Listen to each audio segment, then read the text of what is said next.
فرمایا وَاذْكُرْ فِي الْكِتَابِ إِبْرَاهِيمَ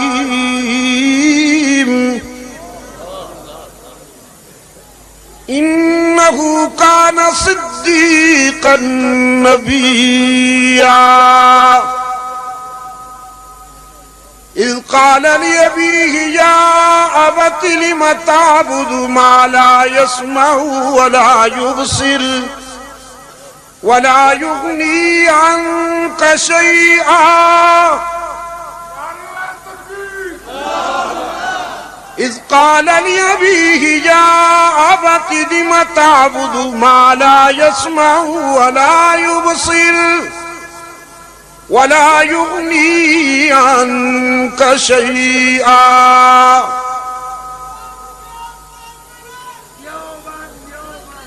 إِذْ قَالَ لِأَبِيهِ يَا أَبَتِ لِمَ تَعْبُدُ مَا لَا يَسْمَعُ وَلَا يُبْصِرُ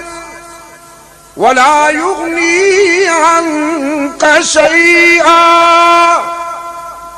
يَا أَبَتِ لَا تَعْبُدِ الشَّيْطَانَ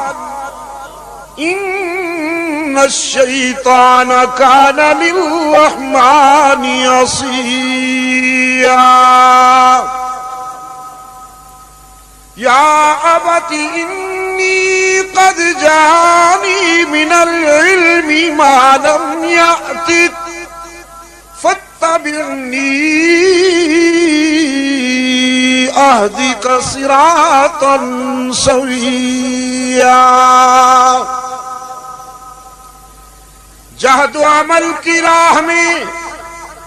خلیل اللہ کے سامنے سب سے پہلی رکاوٹ وہ رشتہ بنائے کہ انسانی فکر و عمل کے سامنے اس سے بڑا کوئی رشتہ ہی نہیں. سارا جہان تو مخالف تھا ہی لیکن باپ بھی مخالف. خلیل اللہ کے سامنے دو راستے ہیں، ایک دنیاوی مفادات کا